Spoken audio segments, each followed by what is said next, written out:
Hola muchachos, ¿qué tal? Buenos días. Aquí tienen el horario para hoy, viernes, el 24 de febrero. ¿24?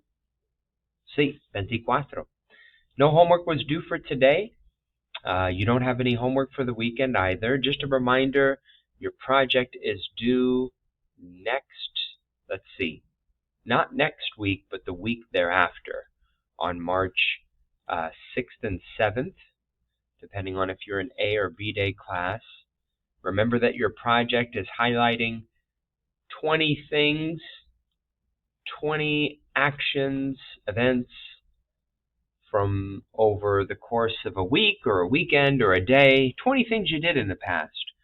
And you can highlight whatever activities you so choose. Remember that among your 20 conjugations, you must include at least one example of each of the points of view.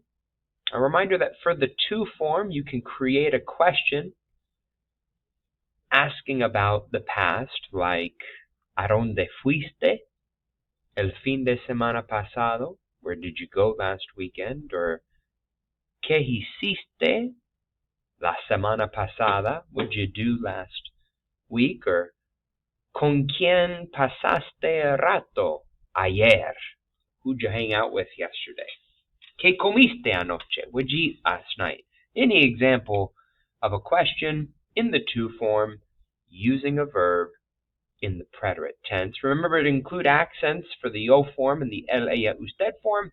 Remember car, gar, zar verbs, the spelling changes that take place in the yo form and the el, ella, usted form. All that information you guys can find on page 110 of the textbook. And you guys have this information in your notes as well from about 3 weeks ago when we started going over the preterite toward the beginning of this semester, of this quarter. So that should be on your radar. Again, that's not due until March 6th or March 7th, but to have that back of mind. And then remember that you have examples there to go off of and more detailed video instructions. You can click here to get more direction. All right, daily objectives for today: to identify and employ direct object pronouns in Spanish, to come up with more concise or a more concise sentence structure, and then distinguish the use of ir and ser in the preterite to talk about what things were like and where you went in the past. Warm-up is a fill-in-the-blank warm-up with direct object pronouns. We'll go over the grammar of the irregular conjugations of ir and ser, do a little bit of practice out of the textbook, exercise 15, page 140, and then I don't think we're going to have much time to work on your project in class. We did last class. We're going to focus on some speaking activities using what we've acquired so far of irregular verbs used in the preterite. So here you have the conjugations, the key vocabulary, the verbs ir and ser in the preterite. And I'll show you in a moment where to take down that information. Let's knock out the warm-up first, though. For today's warm-up, fill in the blank with the correct direct object pronoun. Remember from our notes from last class, your options there are lo, la, los, and las. This is page 138 of the textbook. Remember, a direct object pronoun tells who or what receives the action of the verb. Direct object tells who or what receives the action of the verb. In this case, who or what is being returned. Devolver is to return. Devolví el libro. El libro, the book, would be the direct object in this case. Direct object is going to answer that question, right, of who or what is being returned or being received or being helped or being given or whatever the action is. The direct object is who or what is receiving that action. To avoid repeating a direct object noun like the book, we use direct object pronouns, right? Pronouns take the place of nouns. And in English, the pronouns, direct object pronouns, would be him, her, it, or them. The equivalent in Spanish are lo, la, which translate to it, and los and las, which in English would be them. And the key to remember, as always in Spanish, is that direct object pronouns, they have to agree in both gender and number with the nouns that they replace. So whether that noun is masculine or feminine, singular or plural, and this is the chart that we labeled masculine, feminine, singular, plural to help us identify or distinguish rather gender and number of direct object nouns. ¿Devolviste los libros a la biblioteca? Did you return the books to the library? No, I didn't return them. What are they? The books. Los libros, which is masculine plural, and that's why we know to use los. ¿Ayudaste a tu mamá? Did you help out your mom at home? Sí, la ayudé. La taking the place of mamá, which is feminine singular. All right, we did exercise 12 last class, filling in the blank with the correct direct object pronoun. You can take a look at the daily agenda video from last class. I think the first 3 or 4 we did together. But let's go ahead and knock out that warm-up. Fill in the blank with the correct form, or the correct direct object pronoun, rather. Do the first 3 together. ¿Encontraste el libro? No. No lo encontré. Lo takes the place of el libro because el libro is masculine singular. So I'm going to use the masculine singular direct object pronoun. No. No lo encontré. I didn't find it. It being the book. ¿Terminaste la composición? Did you finish the essay or composition? No. No la encontré. La, because la composición is feminine singular. No. No la terminé. I think I may have said encontré. Meant terminé. ¿Tienes un lápiz? Do you have a pencil? No. No lo tengo. Lo because un lápiz is masculine singular. For nouns that end in a consonant, it's a bit tricky. Most of the time I would say they're feminine, but you have some examples of masculine nouns too. And the way that we can really tell is we look at the article, whether it's a definite article like la, or indefinite article like La is feminine singular, is masculine singular. So we can tell by the article that comes before whether the noun is masculine or feminine. All right, so knock out the rest of that warm-up, and then we'll take a look at page 140. And I have those conjugations for you of ir and ser. And what I want you to do is go to your guided notes that we have for the preterite. I gave you a handout toward the beginning of the semester. And if not, I'll show you, if you don't have it, if you've lost it or never by chance received it, I'll show you where you can find it now. So in the Chapter 2B module in Canvas, Chapter 2B, ¿Qué ropa compraste? If you scroll down to the middle there, there's a document that says Preterite Notes Sheet. You definitely want to hang on to this next year too. This is where you guys are going to start off at level 3. We filled out so far the AR and then ER, IR endings in the preterite. You can find those on page 110.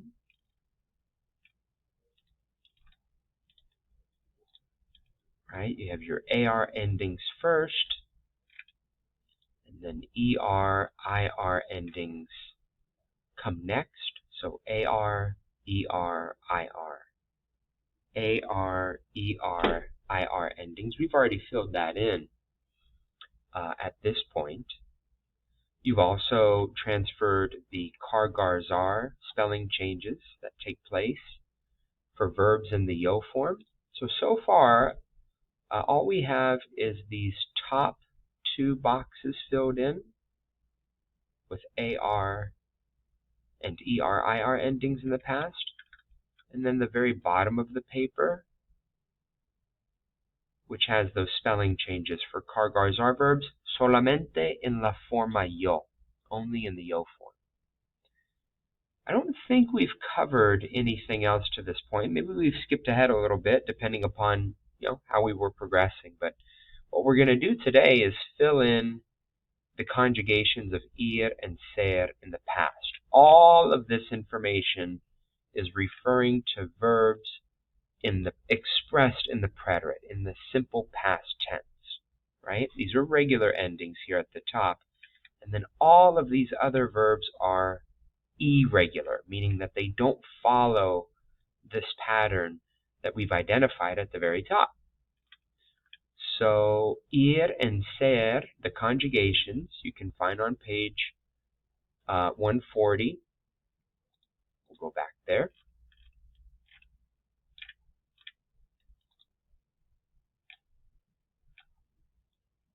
There we go. And those conjugations are fui in the yo form, fuiste in the tu form, fue in the él, ella, usted form, fuimos in the nosotros form, and fueron. Fui, fuiste, fue, fuimos, and fueron. And the tricky thing about ir and ser is that they share the same conjugations in the past. Ir is the verb to go. Ser is the verb to be. But even though they have different meanings, they are both conjugated the same way in the past. So the natural question is, well, how do you know when you're using the verb ir or ser? Now, ser, being the verb to be, is often going to be accompanied with adjectives or nouns, basically identifying or describing things, right? Just like how you used the verb ser at the very beginning of the year when you were describing yourself, right? All the way back to page 2, where we started off in August, using these adjectives to describe. Where are they? On page 1, maybe? No, on page 3. All these different adjectives we use to describe things, and these adjectives are more often than not accompanied by the verb ser. Just so you can see the verb ser again in the present tense, you have it there on page 5, right? Yo soy atlético, inteligente, sociable, tímido, etc. Okay? Ir, on the other hand, is the verb to go. We've seen it before. Page 43. Voy, vas, va, vamos, and van. Right? And if ir is the verb to go, we often see it used with places, right? Talking about going somewhere. Or we also see it accompanied by an infinitive. And we refer to this construction as the simple future. Okay, so that's how we've seen the verb ir and ser before in the present. Now what we're doing is we're taking a look at how those verbs can be expressed in the past, in a pretérito, right? Preterite meaning simple past. And there you have your conjugations. So let's do a little bit of practice. Oh, notice that these conjugations don't have any accent marks. Usually verbs in the past have accent marks on the yo form and also the él, ella, usted form. Not the case in the past. Matter of fact, all irregular verbs do not have accents in the past. We'll see that as we continue on. All right, so exercise 15 on page 140. You are going to fill in the blank as we normally do with the correct form of either ir or ser. And what I want you to do, in addition to doing that, I want you to determine for yourself whether ir or ser is being used. So conjugate, I mean, they have the same conjugations, right? So these are your options for exercise 15. But then also, next to your answer, indicate whether ir or ser is being used, and you're going to tell based on whether there are adjectives or nouns for the verb ser, or locations. And maybe on occasion, you might have a verb with ir talking about something that's going to happen in the simple future. But for the most part, locations are going to be your context clue for the verb ir. So taking a look at exercise 15, the first few. Ayer blank un día bastante bueno para nosotros. Yesterday was a pretty good, bastante bueno, pretty good day for us. Now, I know you want to think that nosotros is the subject, but the subject is yesterday, right? We're describing yesterday as being pretty good. We're using an adjective, so that's how we know that the verb ser is being used here, because ser is used more often than not with adjectives. And if we're talking about yesterday, I was going to highlight that, forgive me. If that's our subject, that's a singular subject because we're only talking about a day, right, yesterday. So our answer will be fue. We're talking about it. Él and ella mean he or she, but they also mean it if you're talking about a non-living thing. Ayer fue un día bastante bueno para nosotros. Primero, first, yo fui a la estación de servicio. First, I went to the gas station, service station. Fui, and we're using the verb ir in this case because it's a location, right? Make that a different color. Make ir a different color as well. Actually, delete ir in blue, ser in red. There we go. Luego, Fernando and I, we went a la tienda de equipo deportivo, which is also a location. At sporting goods store.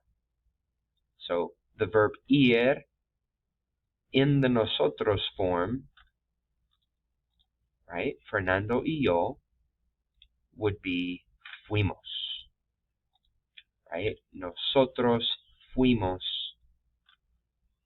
a la tienda de equipo deportivo. So continue to knock out exercise 15. And then in the last minute here that we have of this video, exercises 17, I think we might skip, to be honest with you. I don't think we're going to have time to get to it. If we do, basically I'm going to have you come up with trivia questions, 3 trivia questions, using the expressions there in the purple box, using the verb ser in the past to identify who was the president in the year, whatever year you want to say, who were the singers in the song, whatever song, who were the actors in the movie, what have you, who was the person who wrote the poem or book, so-and-so. So, ¿quién fue for a singular subject, or ¿quiénes fueron for plural subject? ¿Quién fue or quiénes fueron? And then make some trivia questions for music that you're interested in, or politicians that you admire or respect, poetry or books that you enjoy, movies you like to watch, sports you like to watch, etc. All right, that's exercise 17. Create 3 trivia questions and answers. ¿Quién fue el poeta que escribió Crepusculario? That's a hard one. Crepusculario. El poeta fue Pablo Neruda, Chilean poet from the 60s and 70s. All right, exercise 18, though, I think is what we're going to knock out in class together. And we're actually only going to do the first 2 questions. I want you to answer these, and then we're going to do some conversation practice in pairs or in small groups. First question, ¿cuál fue tu día más divertido del mes pasado? ¿Por qué? ¿A dónde fuiste? ¿Y con quiénes? What was your most fun or funnest day of the past month? Where did you go and who were you with? El día más divertido, or mi día más divertido, fue cuando, and then I want you to say where you went and who you went with. Mi día más divertido fue cuando yo fui a San Francisco con mis amigos. Or mis amigos y yo fuimos al centro comercial. Or mi familia y yo fuimos a Lake Tahoe. ¿Cierto? Mi día más divertido fue cuando, and then you're going to use the verb ir in the past. Yo fui, or nosotros fuimos, and then the place that you went to. All right, last question, number 2. ¿Cuál fue tu viaje más interesante? What was your most interesting trip ever in your life? ¿A dónde y con quiénes fuiste? Who'd you go with? And what are some of the activities that you did? Mi viaje más interesante fue cuando, and then you're going to respond a similar way to number 1. Use the verb ir to say where you went. Yo fui a Italy. Mi familia y yo fuimos a Los Ángeles. Mis amigos y yo fuimos a Davis. Right? And then 3 activities that you did there. What are 3 things you did? And express those verbs in the simple past tense, the way that we've been practicing for this past few weeks. All right, we're going to share those answers together in small groups. No homework at all for the weekend, just to continue to work on your Chapter 2AB project.